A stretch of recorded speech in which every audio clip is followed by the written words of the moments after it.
In this video of the Historical Ordnance Series, we are going to look at the Israeli number 4 series low metallic anti-personnel mine. Now, the reason why I say this is part of a series is because there are 3 separate mines that have been identified that are all marked as number 4s.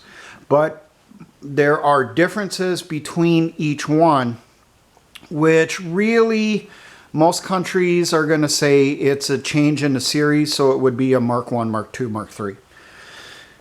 So first off, we have the number 4, which this is what it would look from the front here. The number 4 uses old Russian MUV-1 or MUV series fuses. The front of it has a rounded cutout, which is pretty narrow to go around the striker on the front of the MUV fuse. The 4A, and it looks like this one came out sometime in the 1980s because the fuse for it looks like an adaptation of the MUV-2 fuse from the Soviet Union. That has a square cutout on the front to allow the modified fuse on here. Now this one here is an Iranian copy. This is a Iranian number 4. It's supposed to be an exact copy of the one used by the Israelis. I could not find a good picture of the fuse for the 4A. So you can tell the difference between these fuses here and the MUV because the number 4 here has a retaining plate on here instead of the retaining wire like on a MUV fuse. Now the third mine in the series is the 4A Enhanced. And the way you can tell the difference between that mine, it still has the square cutout in front, a similar fuse, but on the 4A the fuse is made out of steel. On the 4A Enhanced, the fuse parts are made out of aluminum. And on the 4A Enhanced, you have this on top. There is an additional fragmentation plate that has been riveted to the pressure plate, the lid of the mine. The underside of that pressure plate is serrated so that as the mine goes off, this will break into fragments to potentially kill the victim that steps on it instead of just blowing off half the leg. Now this mine has been copied by Iran, where it's known as the number 4. It has been copied by Egypt, where it's known as the T-78. Should make a note here. A big difference between the Iranian copy from the Israeli. The Israeli uses TNT as the main charge. The Iranians changed it to Comp B, which is a more stable explosive. It'll last longer in the ground. Now, these mines are a copy and evolution of the older Soviet PMD-6 series of wooden box mines or shoe mines. Now, some people will say that this is a copy and evolution of the Yugoslavian TM Alpha 1. You could say that, but even the TM Alpha 1 is an improvement and evolution of the older Soviet PMD-6. So regardless, it still goes back to that same origin from World War II. I cannot find what years these entered service, but my guess is the number 4 mine entered service in the Israeli military sometime in the 1960s, maybe 1970s, and it looks like the 4A and the 4A Enhanced entered service probably in the late 1980s because the fuse looks to be based off of the Soviet MUV-2 fuse, which is an evolution of this fuse, and those entered service sometime in the 1980s. Now, officially, Israel said they ended production of these in 1994, but there's a lot of countries and organizations that really question that because these mines are still being used now. I mean, let's be serious. The United Nations and humanitarian organizations are reporting coming across new minefields of these in Gaza, in Syria, and Lebanon. It's not just the ones that were in place there decades ago. They're finding new ones.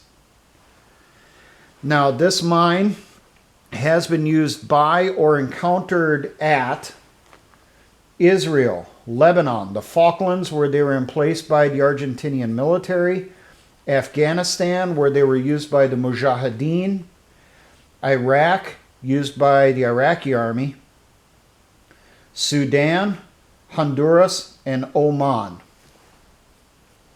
Now, some of the technicals on this.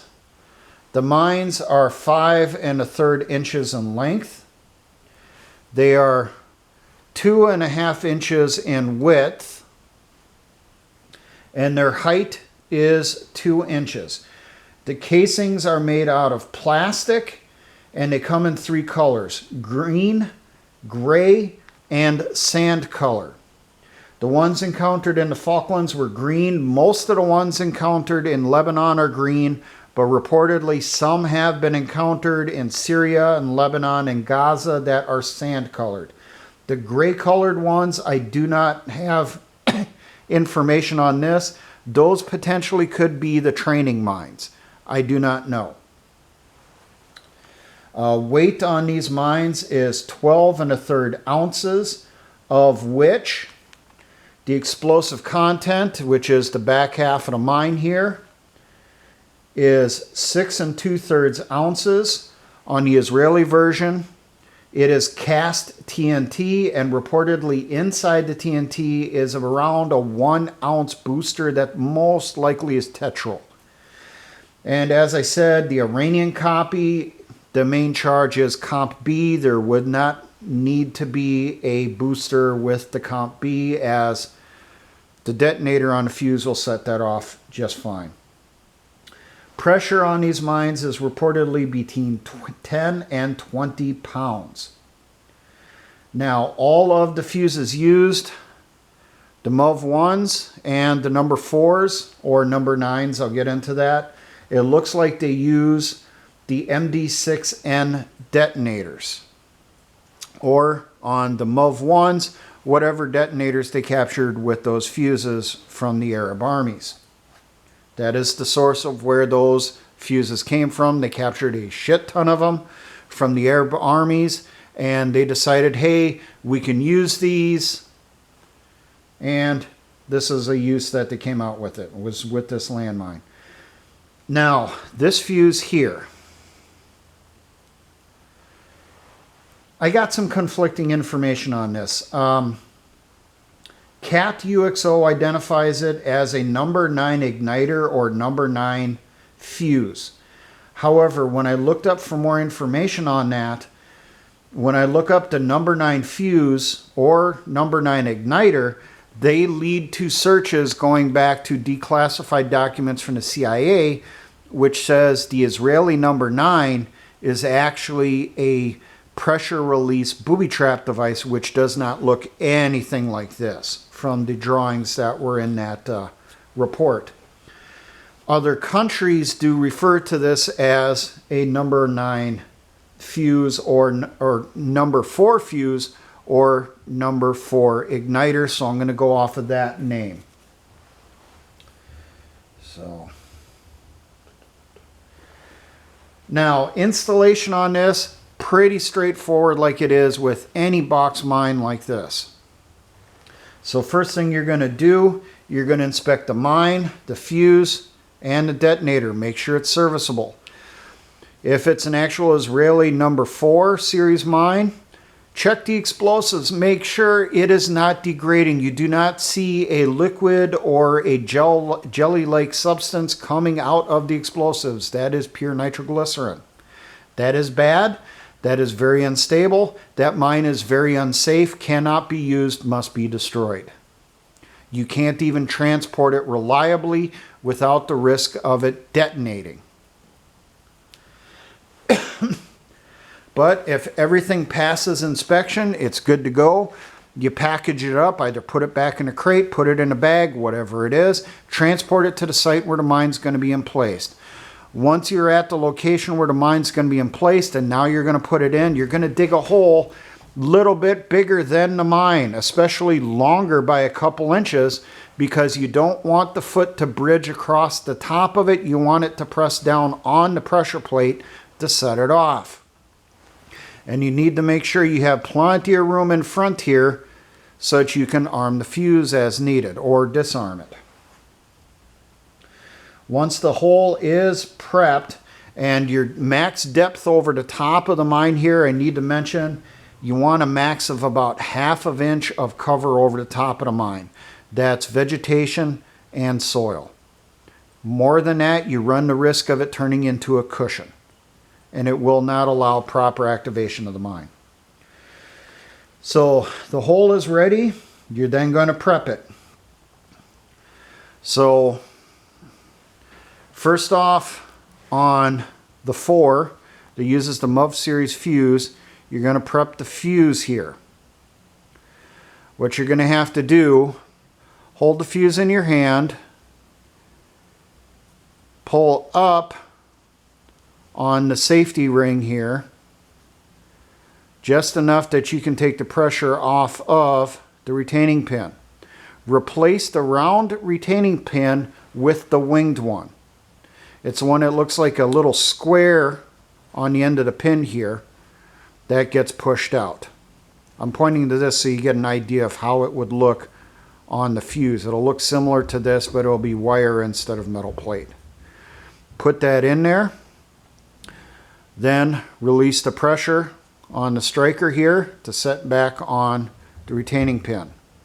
You will then screw on the MD6 series, MD6 or MD6N detonator onto the fuse. Now prepping the number 4. On the end of the fuse here, I do not know if there's a cap. If there is, remove it. You will then screw on the MD6N detonator. Once the fuses are prepped, that is when you're going to insert them in the mine. You will open up the mine. I do not know if there is a shipping cap in here or a plug. If there is, remove it. Then going from the end of the mine through the hole on the outside, you're going to insert the fuse going in, and then you're going to screw it into the explosive block here. This is threaded in here, and the fuse well is gasketed. There is a rubber O-ring on there. Push the fuse through, screw it in.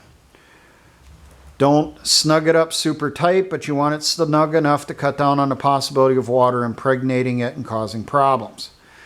Make sure that when you're done, the plate or the wings on the fuse are on the downward side so that they will push down and out to activate the mine. Once the mine is prepped, you're going to set it into the hole. Depending on the fuse you have in here and the way the safety pin is on here, on the MUV series fuse, you're either going to remove this pin and the collar before you put the mine in the hole or after it's inside, whichever you can more safely do. On the number 4 here, put the mine in the hole, hold the mine body in the fuse. Do not put pressure on the retaining plate here, and you're going to pull the safety pin out of the fuse. Once you do that, you have a little metal wire in here that's going to start cutting its way through a lead block. That is a delayed arming action, similar to the MUV series fuse. That's why I think this is copied from it. That'll take between estimated 25 to 30 minutes to cut its way all the way through, and that's only a guess because that's how long it takes with a MUV 2 fuse.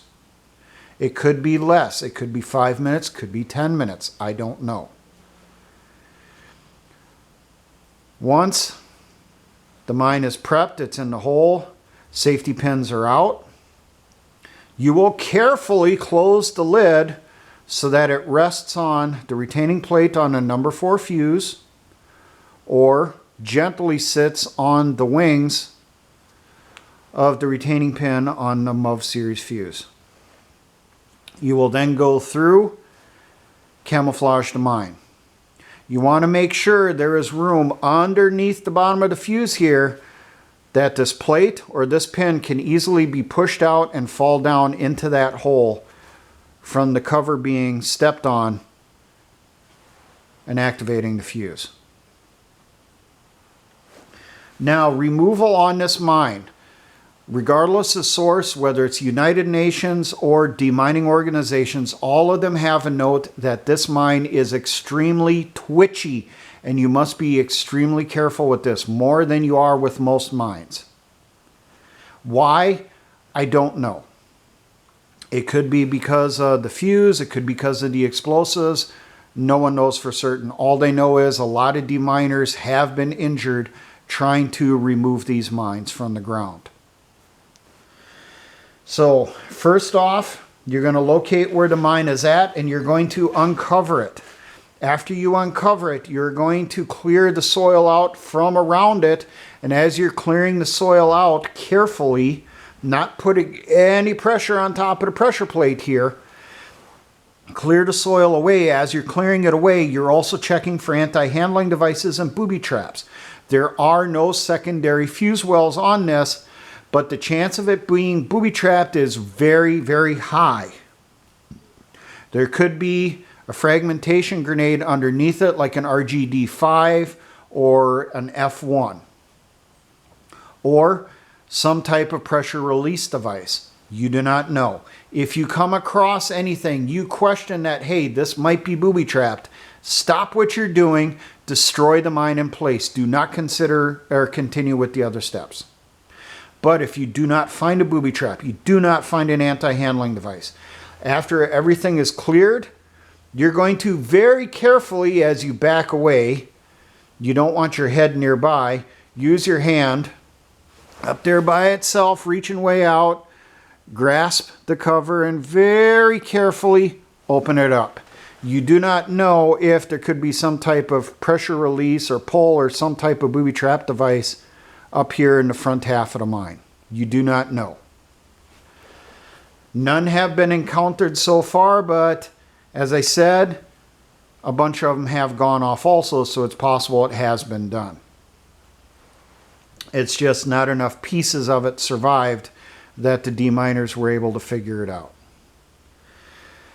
Once the cover is open all the way, slowly move your way forward to the mine, look inside, then grasp it from the sides here with one hand, remove it from the hole and set it to the side.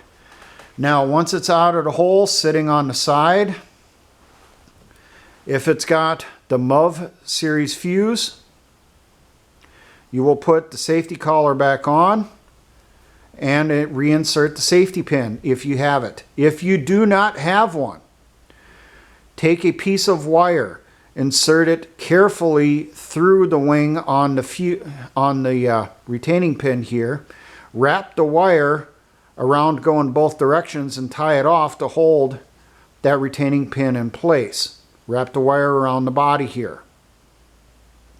Then you will very carefully unscrew the fuse from the mine. Now on the number 4, because this is based on most likely the MUV2 fuse, you cannot put the safety pin back in to disarm it, because that wire has already moved forward and the striker has shot forward and is sitting on the clip part here of the retaining plate. So what you can do, once it's out of the hole, take some tape, wrap it around here, around the retaining pin and the body, wrap it nice and tight so that this plate will not come out. Then, very carefully, unscrew this fuse from the mine. Once you got the fuses out from the mine, take the fuse, regardless of type here, and unscrew the MD6N or MD6 detonator from the base of it. Turn in all items for either disposal or reuse.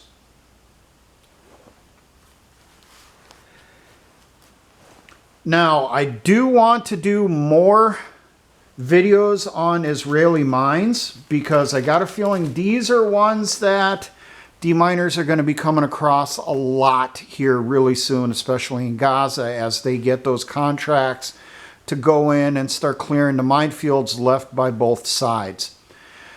But trying to find information on Israeli mines is damn near impossible. That information is protected at a level that's just ridiculous. So, some things I forgot to mention. On the actual Israeli number 4s, Israeli manufactured, the writings for the mines, the markings are on the top plate here. They are in white stenciling and obviously in Hebrew. On the Iranian copies, the top plate is empty. There's no writing on top. The markings are on the side in yellow paint or yellow stenciling. And they're either in English or they're in Arabic. So, but that's a way you can tell the difference between the two of them, is what I've been able to piece together looking at the mining sites. The Israeli ones have white stenciling. The Iranian ones have yellow stenciling. So this is a mine that is out there. It can be encountered. This is a obvious evolution of the Soviet PMD6 mine, where it's made out of waterproof materials that won't degrade as easily. Lessons learned from the TM Alpha 1, hey, we got to gasket it, we got to protect the explosive so it lasts longer in the ground. A PMD6, its combat life in the ground is 6 months up to 12 months if the mine is painted or the wood has been impregnated with oil. On a Yugoslavian TM Alpha 1, you're looking at maybe 6 months to a year, and that's because the explosive that's in it was extremely poor quality, extremely hydroscopic. This mine, lessons learned from those other ones, these do last in the ground for years, potentially over a decade. Some of the minefields that are being cleared in Lebanon, even though they were put in potentially in the 1980s, the 1990s, before the Israelis pulled out of southern Lebanon, some of those mines are still injuring people today and injuring and killing deminers trying to remove them from the ground. So we don't have a real good breakdown as to what the combat life is, other than it is years, multiple years, compared to the other mines going back to the PMD6. So this is one to be aware of. This is one that I could potentially expect a resistance organization would make if they have the access to be able to do plastic injection molding and that type of stuff, maybe even 3D printing. This is a mine that could be encountered. So there you go. The Israeli number 4 series low metallic anti-personnel mine. Now, for all my engineer brothers and the Patriot militia movements, always remember, essayons.